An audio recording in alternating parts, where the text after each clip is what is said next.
is up, my people? Dude, whenever I play my intro, I think I'm so fucking funny, bro.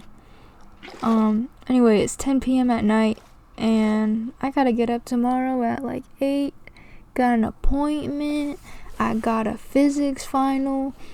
And, dude, it's only a Tuesday. And it's my cat's 9th birthday. And I can't see my cat right now. But, oh my god, every single week. There's like so much going on in the first few days of the week. I'm like, it should be a Thursday already. Because I've already had enough stress to be on a Thursday. And have that amount of stress be done. I don't know. But today, I was the first one to be done with my chemistry exam. Oh my god, it's midterms. And I don't know how I can like get so hyper focused or just like be fast, cause I was like the second one done with the first exam as well, and I was like one of the 2 people with the highest scores. Not to brag. I'm just kidding, guys. Stay humble. I mean, it was just prerequisites. But then again, like I never celebrate myself. So this is my celebration for myself, because I haven't done chemistry in like 4 years. And to be this good again, or just like, I don't know, things are fun when it's easy. Like right now I'm confused with math, but I mean Calc 2 was worse. I mean Calc 3 right now. And that exam was on Monday, and I crammed the shit out of it. And I literally had everything done and reviewed except like the last problem, where I can't even describe to you what the hell. Oh, I was like finding absolute maximums and minimums, and I don't know, I didn't even understand it when he taught it in class, and it's my fault that I didn't understand it more. But I mean, I'm not gonna fail the class, but I'm trying to get like as high of a GPA as I possibly can, so I can report these grades. Cause oh my god, I went to SoCal this past weekend with my dad and his girlfriend and my sister, and toured around colleges, and I'm like, oh my god, it feels like high school again. But I'm actually transferring, and I can't believe that 2 years will have passed by the time I'm hopefully transferred to the school I want to go to. So we visited 4 schools. We visited Cal Poly SLO, San Luis Obispo. It's like the most elite CSU. And then we visited Cal Poly Pomona, SLO's sister school, which I didn't even know existed until I found out. Like one of my old teammates goes there, and he goes there for architecture. And then we also visited Fullerton, and the only appeal is that it's like next to Disneyland, but like driving past it, oh my god, it's so bleak. It's horrible. Like, no offense if you go there, but I just cannot see myself going there. I think I'd go mad. And then CSU Long Beach looked like a high school. It looked like a townier version of UC Santa Barbara, but there was a lot of brick. Reminds me of my community college I'm going to right now, and it's just too much brick. It's too academic. But Cal Poly Pomona, bro, I felt like my little gay heart was flying. Like, it lifted my spirits up so much. I'm sad I couldn't see the pointy building, because they got rid of it from for earthquake safety or whatever. But the vibe was vibing. I felt like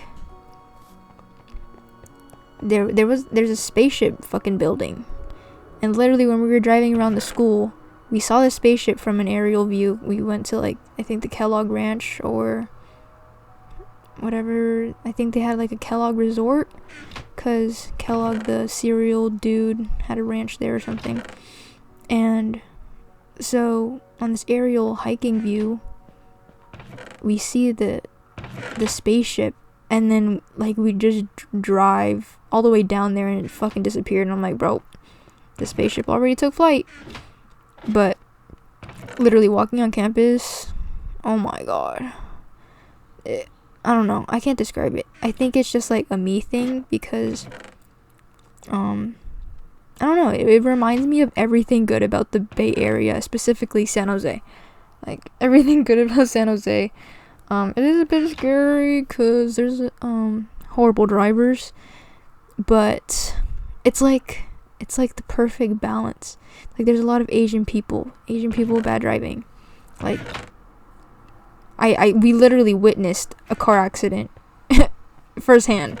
I think we witnessed 2, but the second one was near Long Beach. But like I had already been looking on the Reddit and seeing how much they shame people for bad parking, and to be an eyewitness to a car accident on the way, like literally 2 minutes from Cal Poly Pomona. I'm like, this is crazy. But there's a Ranch 99 nearby. There's fucking Jollibee headquarters. I could not get that at UCSB.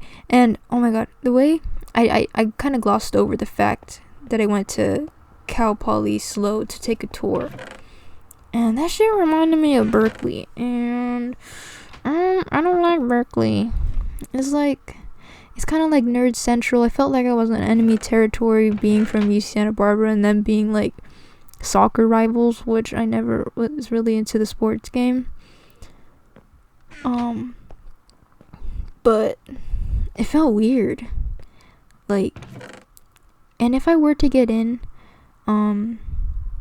or if I were to try to get in, I'd have to wait another year at community college to get some of the required classes down, and I'm like, I don't got time for that. I'm trying to get some money. But oh my god, it was so hard. So yesterday I applied to the schools, so I don't find out latest next year, June. But inshallah I get into Cal Poly, and if not, then I'm sure I'll figure it out.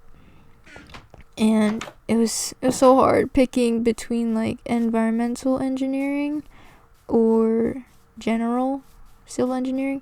So it's like there's 3 different sectors of civil engineering that they offer. Geospatial, which is like kind of like surveying sites for construction. Environmental, which deals with a lot of like water resources and environmental protection, which I'm a bit scared and like pessimistic about it, because I'm like, what more can we do to save the environment? Like, it's already fucked. But I mean, there's so much to engineering, to civil engineering, that I can explore, and I do want to work in water.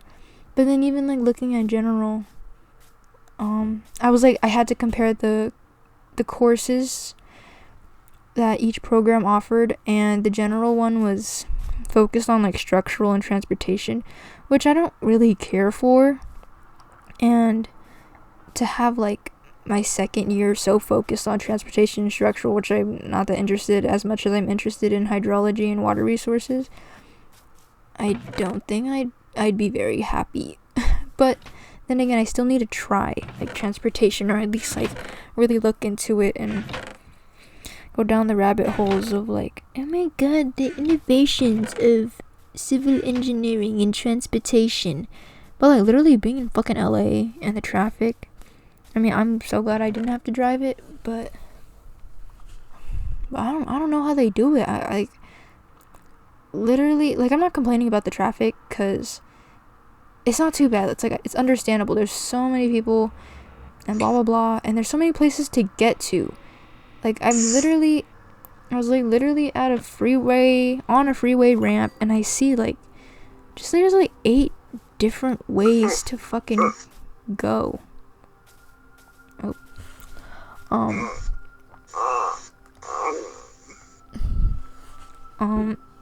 Anyways, I just don't know how traffic engineers do it.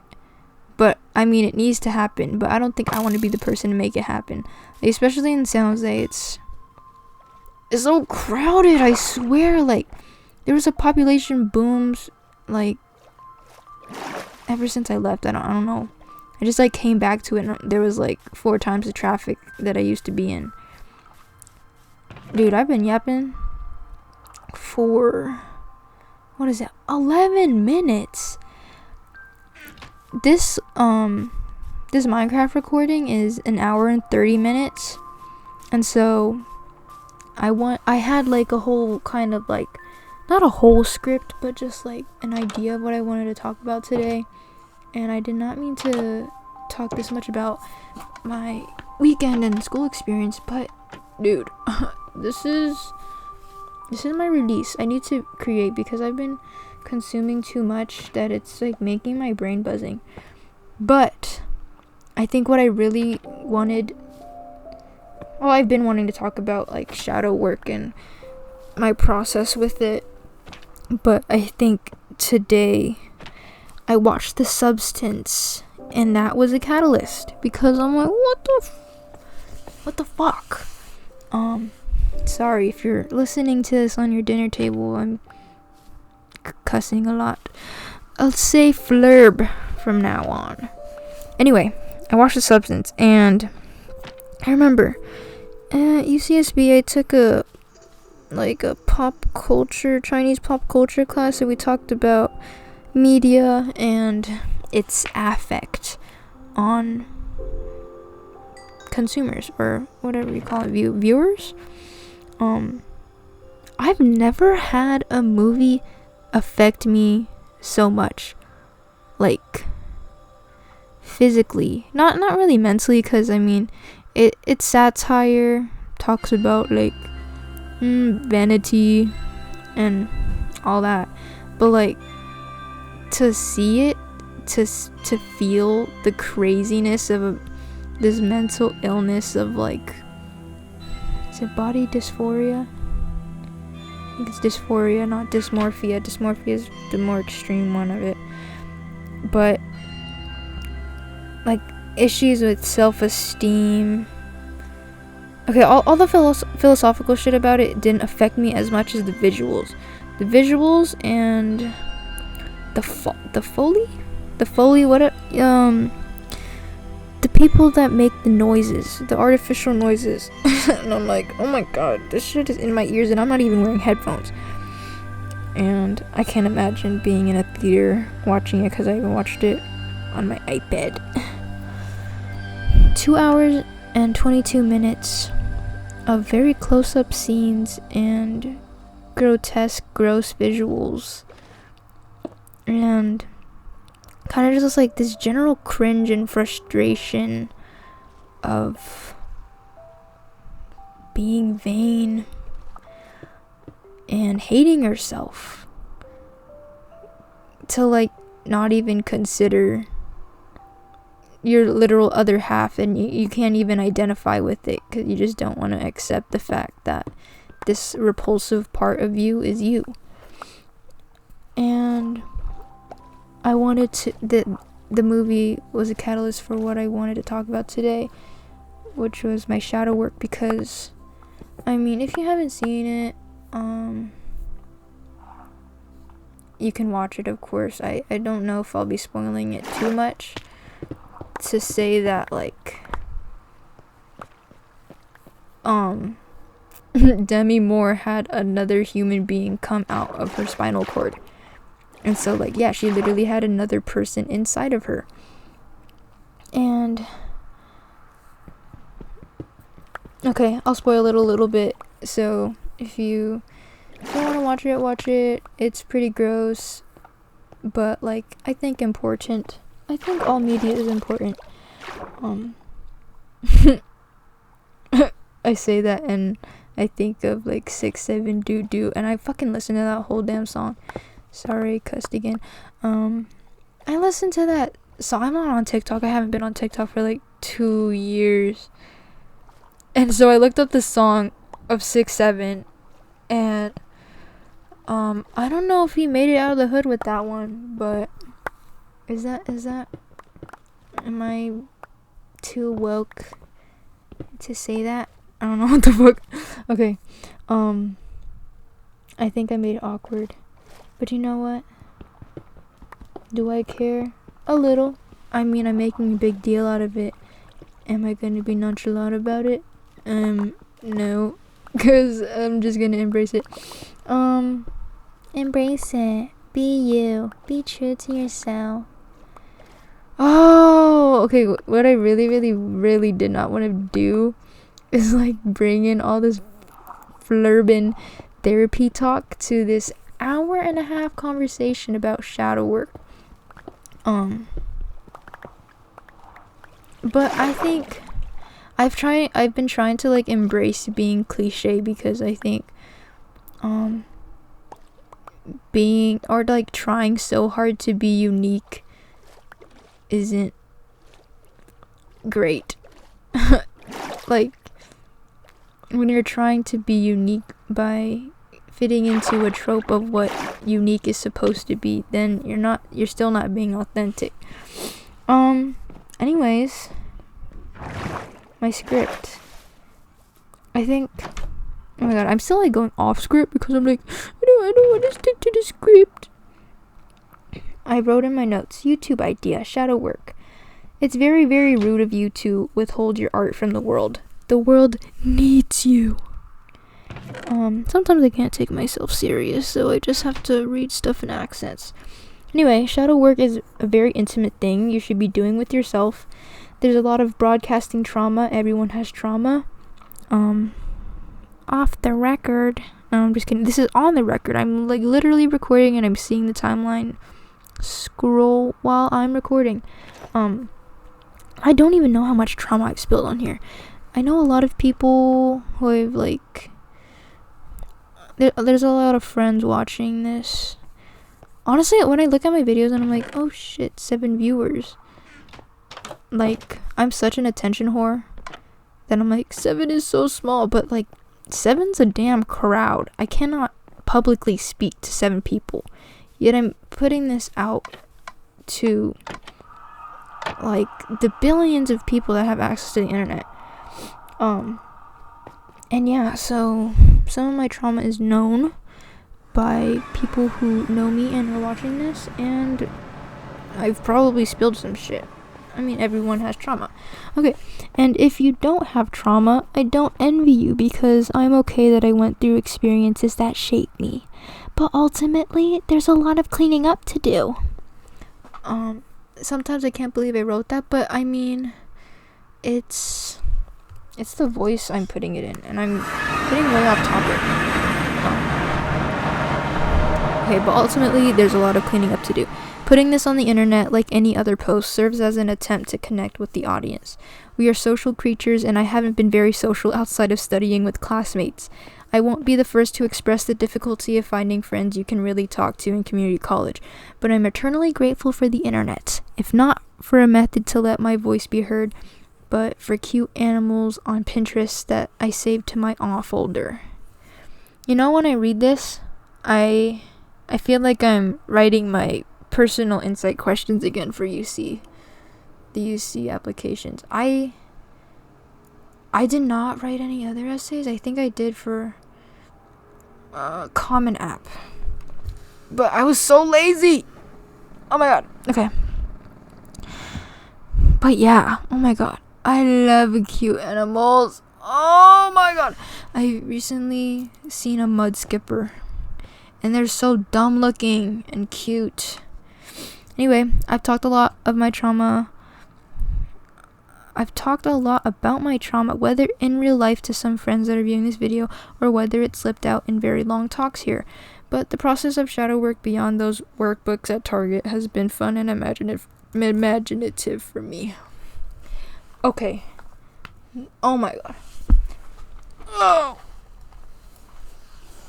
I'm 19. I'm only 19, but my mind is older. Dude, I need to re-listen to those 2 hours of Hamilton. Cause what do you mean? Alexander Hamilton was like 19 and what did he do? Immigrate? Dude, I feel like a baby still. Anyway, at 19, officially like doing shrink work. Like going to a shrink. I don't know why they call them a shrink. Therapist. Anyway, dude, my therapist, I think he's a retired. I don't know if he's retired as a professor, but he was a professor in psychology for the graduate level, and he's very knowledgeable, and I need to stay humble because while on paper it still shows that I'm very capable and intelligent, I still feel like a babbling baby that goes in circles and I don't know zilch. But like it's fun to bounce off this very old and wise person. I think he's in his 70s. But I had a session one time where I admitted that I was in my car driving 2 hours, and I don't know if I mentioned this in another video, but I mentioned it to some people in passing.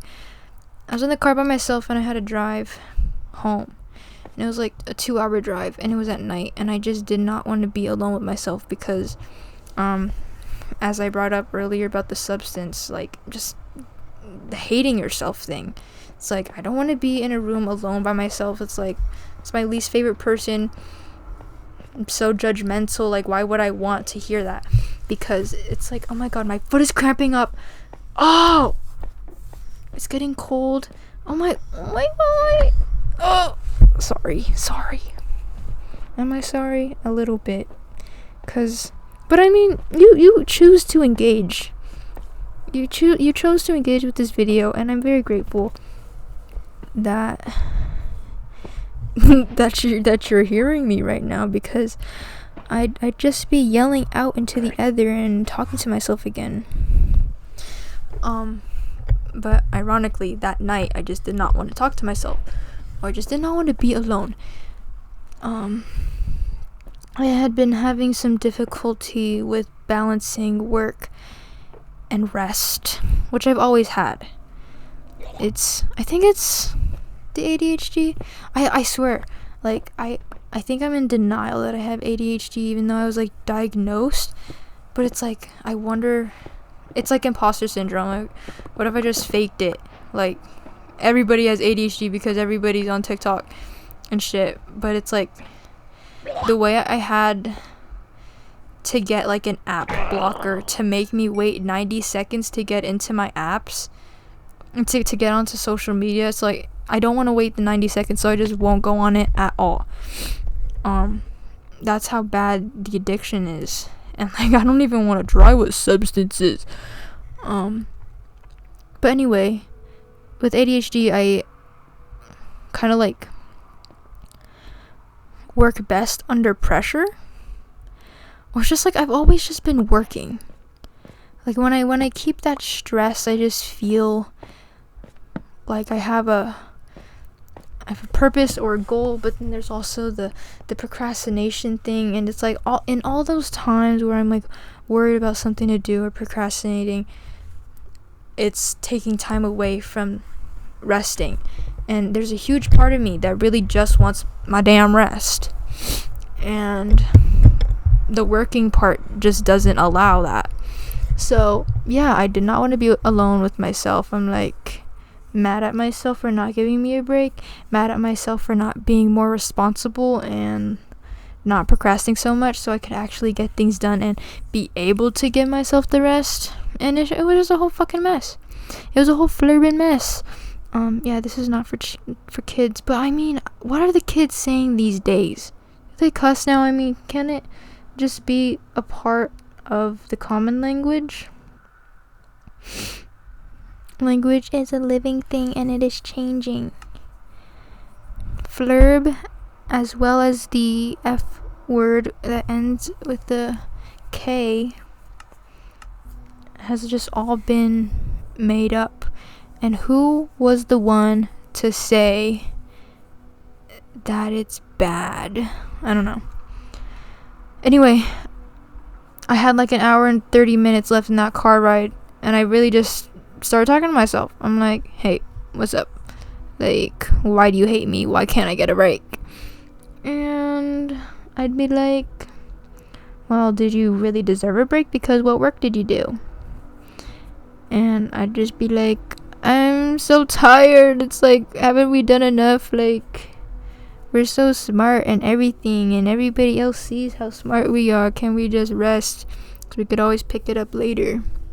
And then I just go in circles about how I don't deserve rest, and that I'm doing it for the greater good, because if I can get these opportunities for myself, then I can be free to rest whenever I want. And I'm like, dude, I've been living with you for years, telling me this and that, taking my life away just to do work for these big ol' opportunities. And dude, I've rebelled in the past. I've gone impulsively to Hawaii to skip school and see my cousin's graduation that I did not expect to go to. And I've named that as like my first rebellious act and all that. But even the fact that I was about to drop out of high school just to be not normal.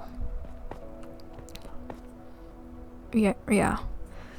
And it's crazy that I can have this whole experience of, what if I just want to be a hobo? I just want to rest. I don't want to succumb to any of these expectations and do the hard work for society or for validation. But then somehow I twist it into, well, I'm doing this work because it's good for me and this is the true stability. But I'm like, I've felt alive when not doing work, and I just couldn't come to terms with myself on like a resolution. And I cried in the car as if I was having an actual argument with an external person. It's like saying all that stuff out loud, talking to myself out loud, and I'm having tearful conversations of just not being understood by myself. Like have you ever had a conversation with like somebody and you're just like kind of repeating yourself and yelling at them like, hey, why can't you see me? I couldn't see myself. And I think not being able to be seen by myself made me cry. And I'm like, this is not safe conditions for driving at 11 p.m. at night. Anyway, the next day I told my therapist about that experience. And he was like, he cites a lot of people. I don't know how he fits it in his brain. He's just mega minded, bro. He's like, this woman, she came up with a practice called not a practice, but like an exercise called a parts party, where you're at a table in whatever setting you want to be in, whatever type of table you want it to be, with however many parts of yourself that you want to invite and where they're going to be sitting, and you just have a conversation about a specific topic. And so we talked, and it was some crazy wackadoodle shit, I'm not gonna lie. Like, I had a hard time closing my eyes to truly indulge in the experience, but I did, and oh my god, so many tears, because I channeled a 9-year-old part. I felt like I had DID, bro. I'm like, is this multiple personality disorder? Like, is he unlocking something in me that just like mental illness level up? I don't know. But it's like, I feel like we've been conditioned to ignore these very important parts of ourselves because we're gonna be crazy if we engage with it was the inner child that was like literally speaking through me about the subject. But I won't get too much into the details, because furthermore, on shadow work, I think I really dove into that experience, and a couple like sessions later, I'm like still trying to figure out how do I feel alive, how do I feel human again, because it's not through work. I've stressed myself out so much with just work or worrying about work. And what really makes me feel alive is going on a walk. I like looking at plants and the grass I've never seen before. I like when people say hi and pass by. And it's so cute seeing like old Asian people like nod their head and smile at me. I'm like, that's so adorable. Like, I miss humanity. Like, there's so much shit about like humanity is so bad. Like, I'm reading Three Body Problem right now, and spoiler alert, like, they invite aliens to the damn planet because they need a more advanced civilization to put humans into order, because they are so immoral. Like, humans cannot save themselves, so they need something greater and more intelligent to put them into like moral order. I'm like, there really is a true balance of like good and evil, and a lot of evil is associated with ignorance, and not even like a misguided or misintended, what do you call it, unintended misintended unintended ignorance that hurts a lot. But to still be able to walk outside and nod a good morning to people is a very nice experience. And what else makes me feel human? I like creating art. I like noticing patterns in things. I like talking to people and truly just not feeling alone. And like even playing Minecraft and just like cheating because I can, and exploring Minecraft or creating, just like the process of making things and interacting with other people's creations as well. Like, that is what makes me feel connected. Like, if I wanted to relive life again, which I don't, I am into numerology, and I think that this is my second to last life. I'm very tired of Earth living, but then there's also a lot of good that I can do. Look, I'm a cereal. In a cereal. No, I don't eat cereal. It's a lot of sugar, and I don't eat it with milk. I put it in my yogurt. Off topic. Anyway, yeah. Interacting with people makes me feel alive. Creating things makes me feel alive. Honestly, like, my spirituality and like realizing ancient ideologies and religions of the world, and how civilizations across the globe have made their own form of faith. And even if there is nothing there, like, humans have had to create faith and give their lives meaning as like a sacrifice to something bigger just to make it through. Because yeah, life's painful. It is a lot of work, but it doesn't have to be, because it can be in service of something. You can be hedonistic. I don't know, just like feeling as much pleasure that life can give you as well. But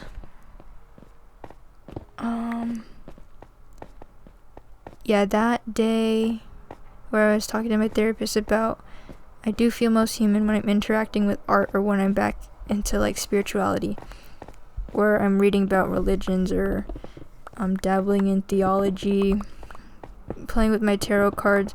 I think tarot cards is more of like an intuition thing. I mean, it was just a card game in Europe, and it's crazy. I don't even know why I say it's crazy, because it just happens so many times where like it's a literal magic trick. Like, I keep doing magic tricks with my cards, and I keep getting surprised. I mean that's what's fun about it, like being constantly surprised. I mean, it's not a great surprise because like whenever I'm like advancing in my life, or I feel like this is a very transitional period where I have to be intentional with every single choice I make, there's always this opposite force. There's always like pessimism around me. There's always like the lurking devil. And there's also like a very heightened awareness of every vice I have and how careful I want to be in avoiding it. Especially now, like, I'm realizing how much crap I eat, and I really just want to maintain this vessel as long as I can, so I can do as much earth work as I can. Earth work related to like realizing my soul and enlightenment and all that. But yeah, with like sensing this opposite force, which is like just in general the devil, like I've pulled the devil card a lot, and I can sense it coming. Even if other people read my cards, I'm like, oh my god, you're probably gonna pull the devil, and they do, and I act surprised.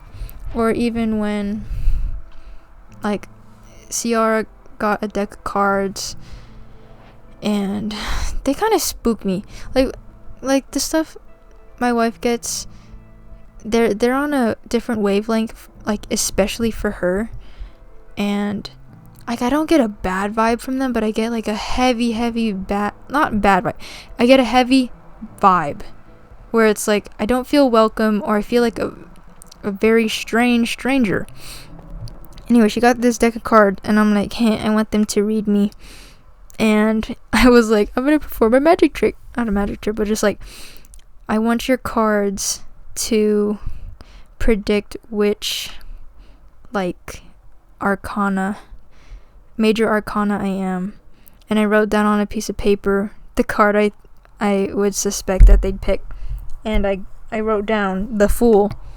And I had it on a piece of napkin before she like pulled her cards, and then I like walked outside because I'm like, okay, I'm not gonna touch the cards, you can pick them out yourself. And lo and behold, 1 out of 22 cards, and is that a 5% probability?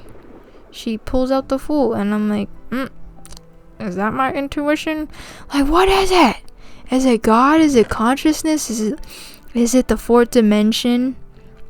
Also, in working in 3D space with calculus 3 and vector calculus, trying to imagine the fourth dimension, it flurbin splits my brain. Like, for a fourth dimensional object, or a fourth dimensional like surface, I don't know, like the furthest we can get in visualizing it is visualizing its domain in a 3D space. Like, that's crazy.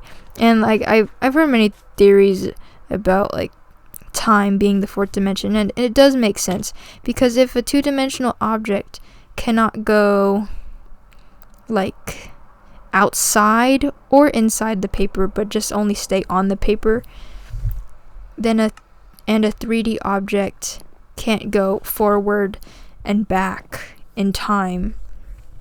And this year was the first year I watched Interstellar, I don't know, and I'm like, this is a very cool depiction of what it's like to be in a higher dimension and be able to manipulate time. So it's like funny to think that like something higher is watching me and testing me. Oh my god, I'm getting tested, bro. My car broke down. It was freaking weird. It was weird. Like, it broke on my way to my friend's church service. And like, I don't call myself a Christian. I just like, I do believe in God and that Jesus existed. I think I chuckle a little bit when they say he was resurrected. And when they get into like talking about visions and stuff, but like I can acknowledge that there's something higher, and that there are good people like Jesus Christ that walk the earth. But yeah, on my way to service, my car broke down, and I really wanted to have a good day that day. And because we were going to the pumpkin patch, and I wanted to get pumpkin pie, and I think I was like so eager to control the day that I did not get pumpkin pie at the pumpkin patch, whatever the fuck it was, giant pumpkin festival. I didn't see giant pumpkins, and they had no pumpkin pie. And that's not even because like, oh, I didn't find it, and like or I didn't have time. Like, I literally scoured the place. Like, we had enough time to go through everything, and we hear that only VIPs got pumpkin pie.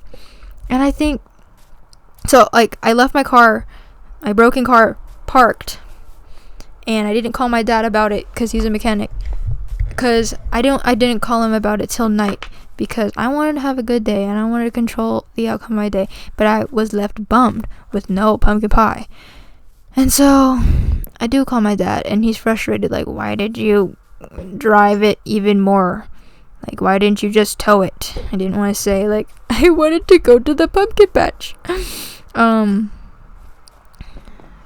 But it was weird.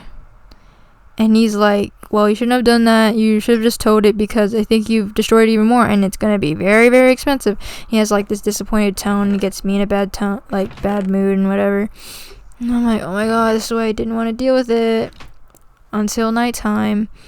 And then it turned out to just be a broken hose. Like 2 days later, we find out it's a broken hose, and I'm like, dude, what is going on? And I don't know, like there's no such thing as a coincidence, because even I was able to get to the church service, and I was like maybe 20 minutes late, but their service was like 2 hours long. And that morning before, like, I was late because I was staying in bed, and I was just like looking up tattoo ideas, because I want to get more tattoos, and I have tattoo money. And I was thinking, I want to get like sparrows and like a tiger lily on me, maybe. I really get into like the floral tattoos, which I've always been like a certified hater in, but it's like, why do I hate them? Their flowers are pretty. But like literally the first thing I hear when I sit down in service is him, my friend's dad. He was the pastor. He was like, he was praying and talking about like, thank you God for providing for us the way you do the lilies and the sparrows. I'm like, oh my god, you are watching me. You're just present all the time. And like, I just had this conversation with myself in my own mind, and now you have it at this like little mini family church. And yeah, where was I even going with all of this? Oh yeah, okay. How I feel like tested or watched.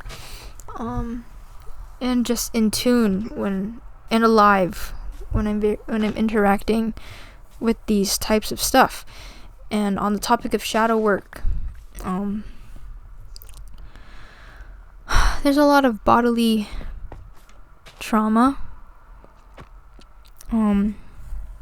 mental scars, kind of like eras and personalities I hold and attitudes I hold. And so after this parts party, I'm like, what other parts do I have? And so I used my tarot cards and my zodiac chart, and I feel like a crazy person because I'm going to be uploading this an hour and a half video. But like literally I have like 9 people, and in the parts party I had my 9-year-old self, this wild looking native girl. Like she was like literally me when I was 9 years old, because I have long thick hair, or I have thick hair, and when I was 9 it was long and it was down all the time, and I had gotten lice like around 9 years old. And my babysitter was like, you look like a little wild native girl, and you got lice easily because you don't put your hair up. So ever since then I've been putting my hair up, and now I have like a fucking mountain range of a hairline. I feel like Jojo Siwa because of how heavy my hair was and how much I put it up. And my hair's been short for years now because I'm like, it's so heavy to deal with when it was long. But yeah, kind of like my wild little Native American girl hair era. I don't know why I'm pausing so much, but like that stopped after I got lice. But yeah, when I had the conversation with this 9-year-old girl, very intelligent, very wise, very observant, not taken serious because she's just a kid. And hearing that she's from a remote volcanic island, and she's expressing how mad she is. She's very angry, but she's crying while she's saying she's angry. And she says that she likes the volcano because it's angry like her, and that she likes when people visit her on the island, but ultimately it is very lonely. And when the adult parts in my head want to get to work and don't take her serious, nobody's there to like play with her, and she just feels extra alone. And she really doesn't understand how my justification of working so hard to live, she doesn't understand why that's a thing when she's the one that's living wild on this island, and she doesn't even struggle or hustle for food. It's just, she just gets to exist, but no one gets to exist with her, and she's like very isolated. Like there's nothing really to do there but sit. So she's like, it's ironic that I'm the one in the wilderness, but everybody else is hustling to make a living and find happiness somewhere else, when, dude, I'm like literally living in paradise on this island. It's freaking beautiful. There's turtles, a really nice non-polluted sunset, nice volcano, and a lot of dark ash that has given way to a lot of fertilization, and it gets lonely. And I'm like, damn, I didn't even know this 9-year-old part of me existed. And so exploring more, figuring out that like that's mostly my Pisces moon, because like I'm an Aries sun, and like Aries is the oldest zodiac, and then Pisces is the youngest. So I feel like a freaking crazy person. I got an Aries sun and a Pisces moon, and then I have a Sagittarius rising. I'll just name out my big six. My Mercury is Pisces as well. My Mars is Gemini, and my Venus is Aquarius. I think that's where I want to be unique so bad, my Venus Aquarius. But yeah, I'm like trying to pick out associations of my chart with my different parts in my head. And like I made a whole castle. So I have this like little island girl who talked to me at this round table, and we're in a castle. And after that therapy appointment, I just wanted to like make a whole court. So I have Princess Tiger Lily, the little Native American girl, and she's like literally me. And I loved Peter Pan as a kid, even though hearing about it now, I'm like, oh, Peter's a freaking creep. But like, I like to call her Tiger Lily because I was baptized as a Catholic, and my saint name given to me was Saint Catherine, and it reminds me of cat, and tigers are cats, and I'm like, hey, and Tiger Lily was the native girl, so there's that. And then my Sagittarius rising, I think that's the rebellious, adventurous part of me, the one that like really wanted to get the hell out of high school and who planned the trip, and just kind of like, my therapist just said the rebel, and I'm like, yeah, that makes sense. So I have this like centaur freaking character in my head. I just like named them Amethyst. Like I literally have an archetype for each of these characters. Like I really need to draw them out, and I've been like writing about them and giving them names. I named it they all have like different pronouns too. It's kind of crazy.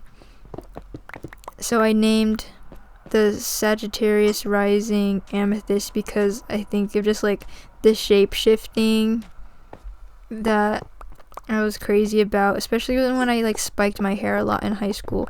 I think Steven Universe holds a very dear place in my heart. And then I wanted to figure out who the hell is this motor that's like constantly working, which I'm grateful for because I wouldn't have been able to do so much with my life if I didn't have this type of drive in me.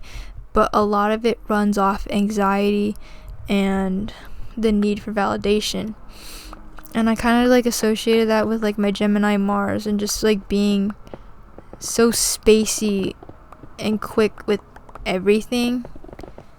I don't know how to explain it well in relation to the traits of the horoscope, but it was just like nuts. I think it's my anxiety that I wanted to just call this part of me, the motor, because at first I'm like, maybe it's the devil, but I'm like, no, because I'm not grateful for the devil as much as I'm grateful for the drive that has got me places.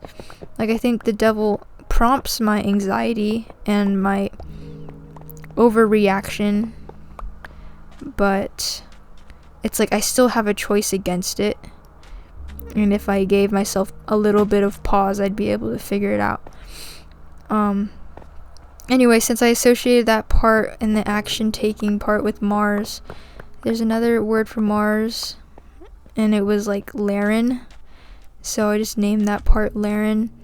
And the way my parts interact with each other, Amethyst kind of like mocks Laren, just calls him Larry, and I'm like, it's kind of cute. Also, Amethyst is like kind of like the soldier of the castle, and the fact that like Laren has been sending everyone to war. Amethyst is just so freaking tired of it, and like sometimes just won't even fight, or will just fight Laren straight up. Which I can't believe I've been yapping this much and I haven't even gotten through everything. But I did want to do an analysis of one of my paintings that I made when I was in high school. But I'm gonna get through this. So anyway, yeah, Laren's my Mars and action maker. And then I'm like, what would my Venus Aquarius be?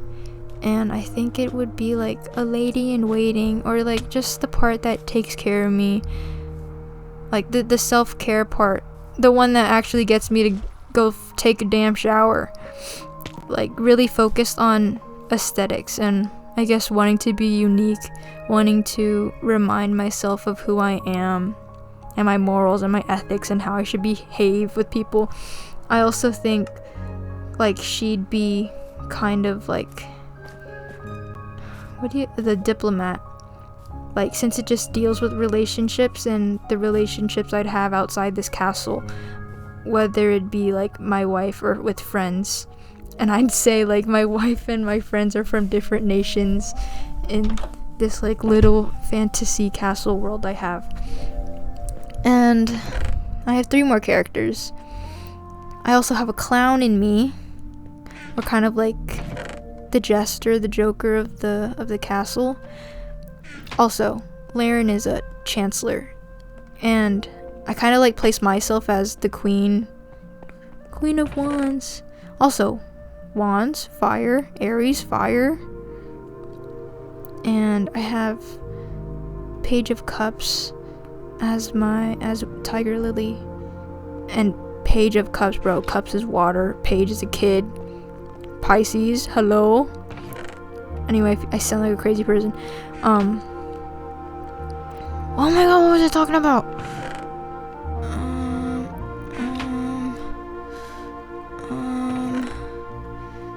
The Joker? I didn't know what sign to put it with, but I knew I had a clown in me.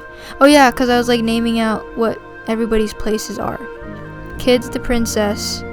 Then I got a knight, which is the Knight of Wands, Sagittarius rising. And then the Chancellor, Gemini Mars. And then this like, yeah, maid lady. She's just like a caretaker of the whole castle. I named her Mira Jane because fairy tale, and I used to like love Mira Jane and her bangs. And I think of this like as a very feminine figure. And yeah, the Joker. The part in me that's like, life is really not that serious, like none of this is that serious, and kind of to remind me of my humanity and my humility.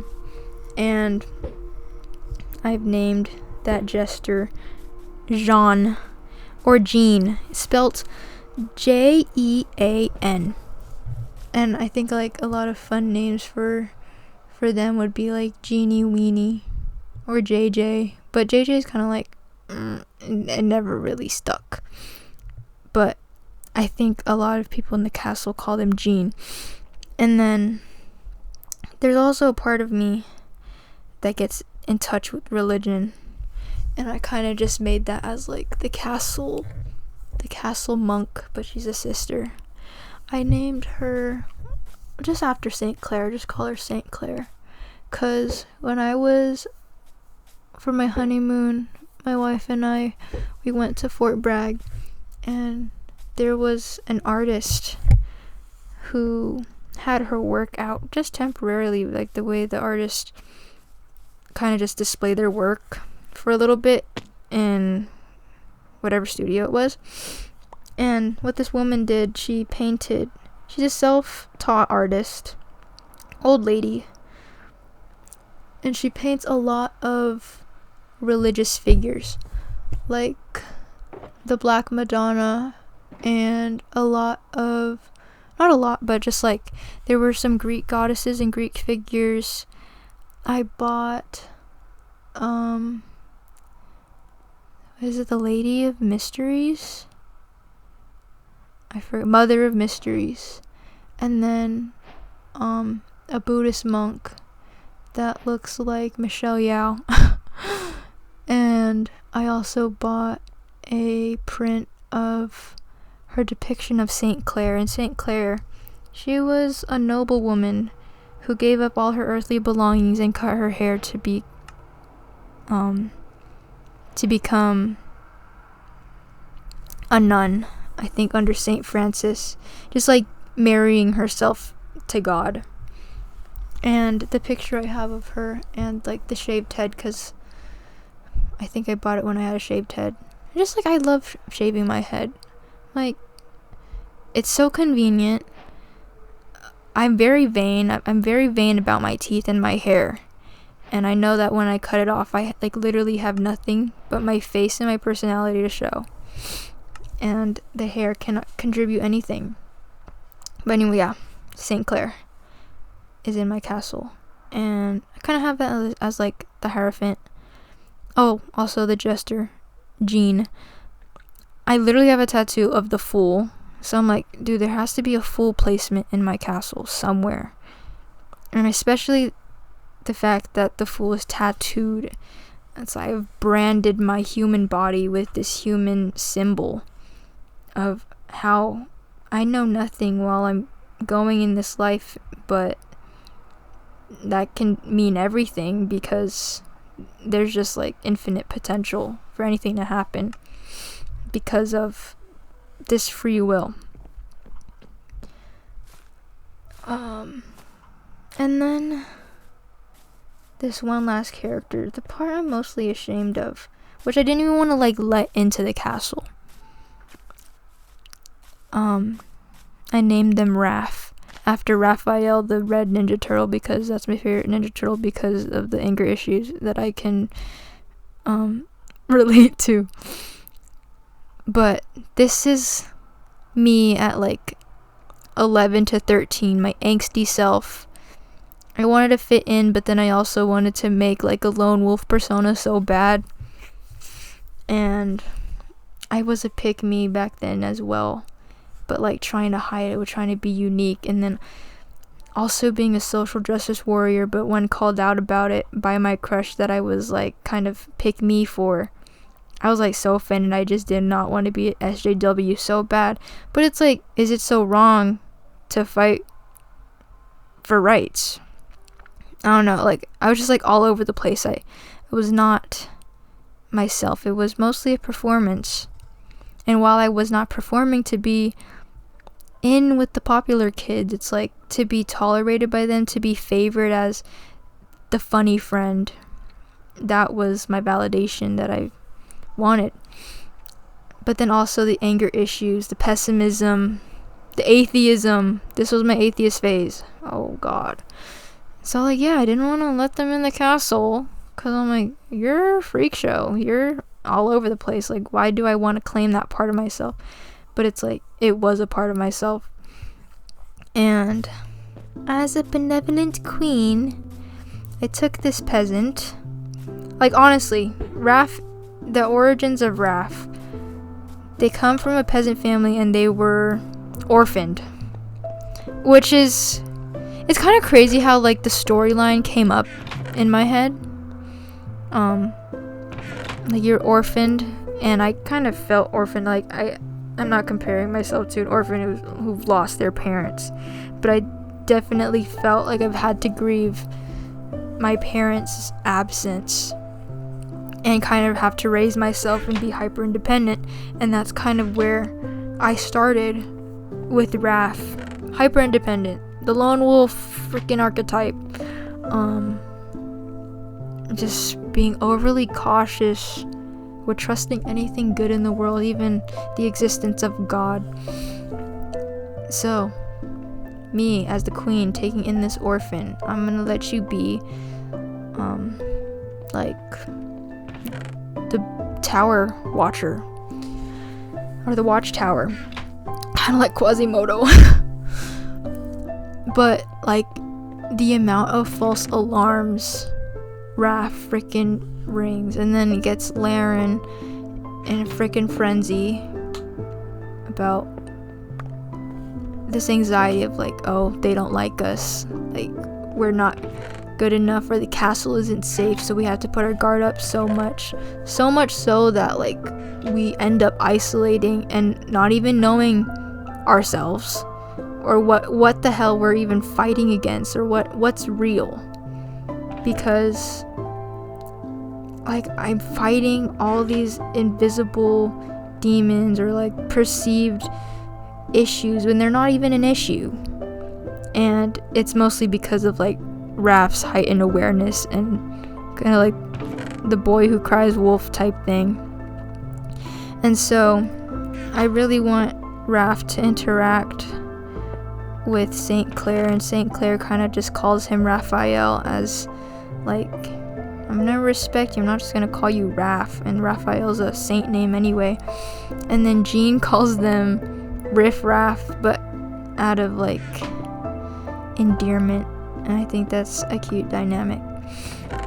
And I'm like, it's crazy that I just have this whole world that I go to in my head, and it's really helped. Like I've only developed this like a few weeks ago, but even when I'm like very bothered or I need to emotionally regulate, I just like let whichever part speak and let the other parts interact with them.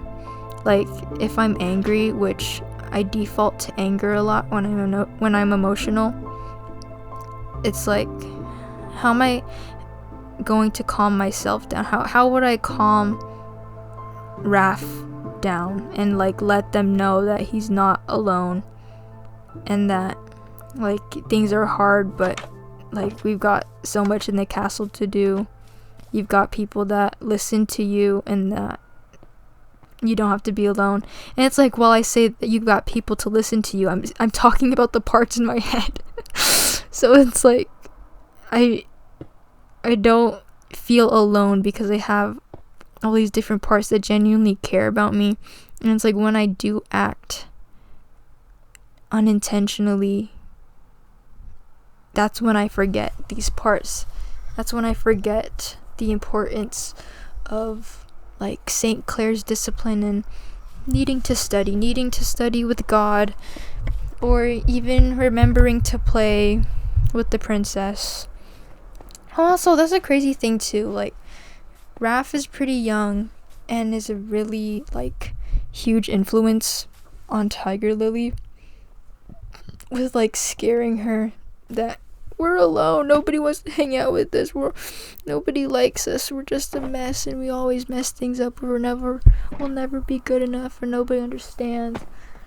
Gets Tiger Lily all crazy, like, damn, I really am alone. But it's like, bro, you're not alone. And I think Amethyst also has the nickname Am and Ames, and I'm like kind of like word vomiting my world building right now, but if you've chose to stay this long, that's amazing. And I hope that like knowing that someone's listening to it encourages me to keep making stories. But then again, I shouldn't care because I mean, this is for me, and I really want to encourage people to make their own stories as well. I keep getting off track. Oh yeah, Amethyst's nickname is like Am or Ames, so I think that's cute as well.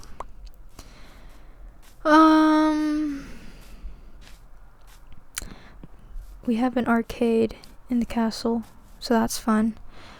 And when I was developing a lot of each character, I used ChatGPT, and I had ChatGPT write some stuff up, and it was kind of crazy with like how good it can actually get, and it's scaring me how fast it's developing. But I couldn't stay ignorant anymore. I had to look up the environmental effects of AI, and there's a lot. It's a lot of energy. It's wasting a lot of water to cool it down.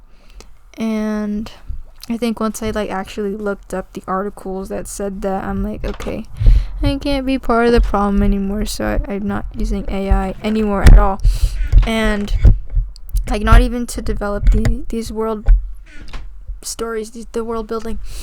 And oh my god, it's so crazy because in my writing class, I used no AI at all. Like I literally went to in-person tutoring to like help with my outline, and I was able to write a 3-page essay with no AI. So woot woot for me, and woot woot for the environment. But it was fun, and it's still fun, like trying to figure out the names of the places, what to even call my castle, what everybody's appearance looks like, what type of dress am I wearing. And my favorite Disney princess, by the way, was Cinderella. So like, of course I have this aquamarine Cinderella dress in my head. I also just like love her like maid aesthetic. I don't know, I think I like the side swept bangs and the choker as well. And I have I've on my watch list, I have this old version of Cinderella that I want to watch. It's like a 40-minute animated one. But that shit was my childhood. It's another Cinderella story, of course, animated, but she has tan skin and like she's brunette. But besides that, Brandy Cinderella is my favorite Cinderella because hello, Whitney Houston, the little chair song, and a Filipino Prince Charming. Are you fucking kidding me? That shit was just amazing. I haven't even watched Descendants with her though, Descendants brought Brandy as Cinderella, and I'm like, that's amazing, but I didn't watch it. I don't know if I ever will, but yeah, it's just fun world building, and that's my shadow work, to just interact with these characters and a creative outlet to just write these stories and right, what are we gonna do today? Like, what did everybody do today? Also, I'm learning how to juggle. Oh my god. I think I'm like really embracing my Jean John part, and really I want to learn how to juggle. Like, I can juggle 2 balls so far, and I've been able to flash 3. So, dude, by the time I probably make another video, I'd be able to juggle 3 balls. But I totally went off script, and I'll just read the rest of it because I have like 15 minutes left. My inner world and blah blah, all the characters and how I haven't been this imaginative in a while. Okay, off script again, because I do have time to just talk about this. Around Raph's age, I read a shit ton of fan fiction, and to go to bed at night, I'd have to imagine myself in that world interacting with the characters, or even my OCs. Just like, I'd have to imagine situations where my OCs would like break into my room and hang out with me to not feel alone. And I'm not even that ashamed to say it anymore because hello, that's how I survive. It's like, I'd rather be alive and cringe than dead and not being able to experience the joy of creating things like this. But yeah, describing all these characters helps me understand myself, and by telling y'all, I guess you get to know me too. And I already mentioned a bit of the Arcana and the Zodiac, which it's a very broad topic, and I don't think I covered it well to people who may not know it. But yeah. Oh, I still have to break down my own worst enemy. I'll do that in a bit, but I wanted to quote some shadow work Carl Jung quotes. Carl Jung never said... What? Carl Jung never said, "There is no coming to consciousness without pain. People will do anything, no matter how absurd, in order to avoid facing their own soul.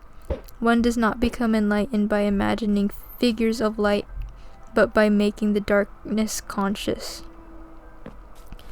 I don't know why I said he never said that, but I think he did say that we just keep avoiding these parts of ourselves, and we can't be enlightened if we don't get to know them. And while I have all these fun figures in the castle, there are parts I'm ashamed of that I had to lend a part of my consciousness. Because yes, I was 13 once, and I actually behaved like that, and that was me. But I can't exile that part of myself, and I have to accept it as me. And it's been fun. While Raph's a lone wolf, edgy delinquent, they're still fun. And then I said, shadow work lets you meet the you before the world told you who you had to be. Oh, I didn't write that. I watched it from a video about the problems of growing up too fast.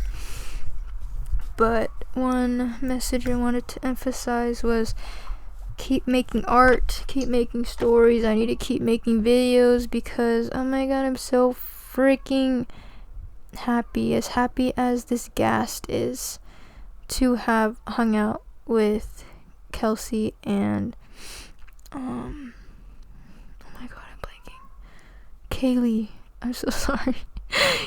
Kaylee and Kelsey. That shit was so fun. It was nice making art with y'all and talking to you and knowing that these videos and me talking actually make an impact. But yeah, just keep making art. Be a kid. Explore things. Go on more walks. We went on a really, really long walk, and I could have kept walking. I just felt bad for walking or like making y'all walk too much, but just let me know. I'll be back in town on and off. Cause I'm worried about my car, but my dad lives in the area, so I'll be around because I have to be around. And I want to be around because that was so fun.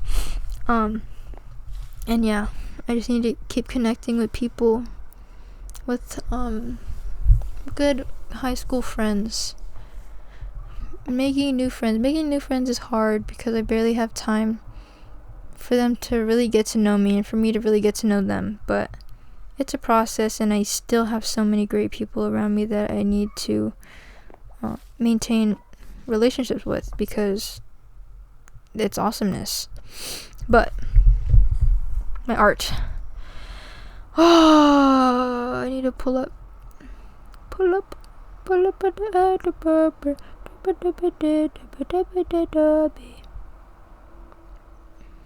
I don't know where it's at. I should have this like on site, but I'm looking through my like 20,000 photos that I have on Google CR, and I paid like $100 for 2 terabytes of storage. Crazy. Okay, I found it, and I'll be putting it up on the screen. What time is it? Okay, 2:19:40. So this picture I made in 2023 fall. It's called My Own Worst Enemy, and before I knew what to call these multiple parts of myself, I knew there's some that wanted to just like a lot of angry parts, like encouraging this very arbitrary fight between me with orange hair. Also, Laren has colored hair. They look like Rain from the Owl House, and it kind of hurts that Rain looks like a twink, but whatever. I digest. I think in this picture, orange-headed me is Laren just punching Amethyst in the face. Amethyst is just this annoying punk getting in the way, my enemy. And you got these other people just like, yeah, keep fighting. Or no, don't fight. And I'm crying in the corner. And I think with having so many different parts of myself interacting, where I do fight with some parts, I have very sensitive parts that don't want to deal with this crap at all. There's a lot of expression, lots of anger, lots of different eras in hair. I think Jean is the one with the freaking grandpa hair in the top left corner. Raph in the bottom left. And I think right next to where the tooth is falling out, St. Clair, just like, what the hell is going on? This is just a mess, bro. In the bottom right corner, that might be Tiger Lily. Do I even have that many characters, bro? That might be me in the top right. Like me as conscious me. And then who else do I have? 1, 2, 3, 4, 5, 6, 7, 8. And then I think Mira Jane is just like the one like, what is going on? Look at this mess. I thought I'd have more to say about this. I guess the process of making it. I had multiple reference pictures of myself. I have disembodied heads because I didn't even know how to like put the bodies in, and I didn't want to go through the trouble. And I had cut my real hair, so that is my real hair, both on amethyst, my black spikes, and my fuzzy orange hair. I think then 2023, Laren was getting busy with freaking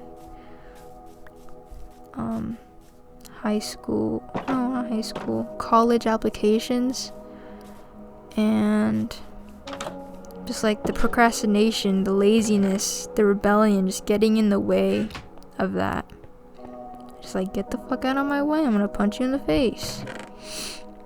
But it's like always been like this. It's always been chaotic. No one can agree to anything. And I don't really think the colors mean much. I really just wanted complementary saturated colors. I think pink purple is like very fitting for the bloody, kind of vibrant type of person that rebellious part of me is. Green, of course, is just the complement of that pink. And I think to color myself with natural colors was to kind of emphasize me in reality. Like, this is the real me, this is the real part that's taking over my body right now, and I need you to get the fuck out of my way because you're just like an imagination. And I really appreciate how well I did the lighting on my hand, even though it might not be very accurate. But I'm like, damn, I got my skin down.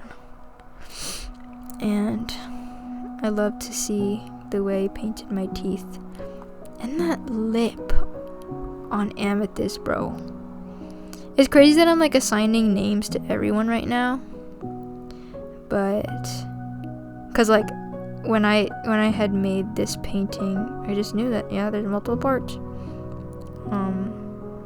Multiple times that these parts have appeared in my life and in my psyche. But now I can actually identify and interact with each one properly. But yeah, this is a very violent, loud scene. And while I think it's fun to fight. It's fun to like be like world star, and I think that's why a lot of the parts are like kind of excited about it. Even on the left bottom, that looks like Raphael, because I used to put my hair back in a ponytail, and I had really long hair in middle school. I think in my intro picture you can see my middle school self in the green shirt. Oh wow. And then around when I first shaved my head, that was my atheist phase, and I was like slowly growing out, or growing up to be a more developed person with life experience and acknowledging the existence of God. And yeah, I don't want to get too preachy about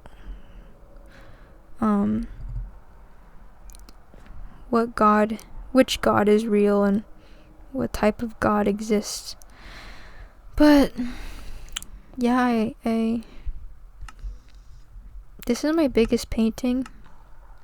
I don't know what much else to say about it, because I'm like looking through the rest of my portfolio, my clown fits. It was so crazy. I used to just walk out in public with no hair on the top of my head and clown makeup, and people look at me funny, and I'm like, why are people looking at me funny? Well, maybe it's because I'm a fucking clown. But my clown fits, damn, I need to do that again. I need to shave my head again. It was really, really fun. Why don't I do that? Because I want to be a professional. Do I, though? I told my wife I'd be, like, growing out my hair until we get a house. But I can't express enough how much I really do miss expressing myself through clown makeup and hair to match. Because of course I can still do clown makeup, and I think eventually I'll do like makeup artist videos where I do my makeup on camera. But oh my god, so fun. I need to make another like Halloween-y themed one. Yeah, I think this video is about to end. What else was I gonna talk about? Oh, I'm watching Sex and the City. I finished Big Bang Theory, and I added it to my list of favorite shows because I think it's so adorable and amazing. And don't end, please. Okay, I'm good.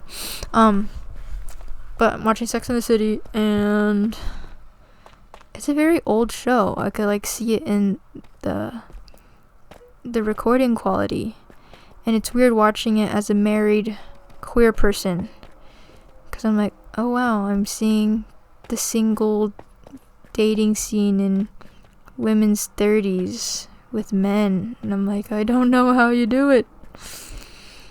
Like, I don't envy you. But then also, I think the reason why commitment is so hard is because relationships are hard and worth fighting for. And I'm watching The Ultimatum, and I'm gonna be talking past the recording, which is kind of crazy for me. Actually, I think I'll just speed up my audio a little teensy bit. But I'm watching The Ultimatum Queer Love with my wife, and we watched the first season together, so we're on our second season, and I guess they canceled the show because America hates gay people. I guess the ratings weren't that good, so they just canceled the show. It wasn't enough money or something. But I think that's horrible, because I think we need gay representation in these stupid ass reality TV shows. And I had just finished Love Island as well, and that's a whole other can of worms. And even watching like the reunion, and I don't want to comment on like too much. At least I don't want to comment on the internet, because like, yeah, these are real people as well. But I am really bummed that there's not more representation for queer relationships, especially like lesbian relationships in media, because I live for the drama. And seeing The Ultimatum, and like the fact that your person doesn't want to marry you, so you're just gonna drag them on a show, that's kind of nuts. But then I like seeing the reasons on why aren't they getting married. Is it just because the person's just like this freaking social butterfly that's probably gonna end up in a polyamorous relationship, or just like somebody's not putting enough effort? Or in this season that I'm watching right now, there's like two specific people that aren't marrying because of like tradition and family stuff, and that's a whole other subject too that is worth exploring. And I think it's sad that people don't get to see that part of another reality the way I feel like I don't know how accurate Sex in the City is in relation to how messy dating can be, but I think to see on the other side of like what it is like to be single and not married, but looking to marry, but then also liking sex so much. It's an interesting perspective, and I'm very grateful for media to do that. But yeah, I think I'm gonna end it here, guys. Just keep making art, and if you made it all the way to the end, you're a troop. Oh, my voice ended there, and I really need to go to sleep. Anyway, nighty night, good morning, good evening, good afternoon.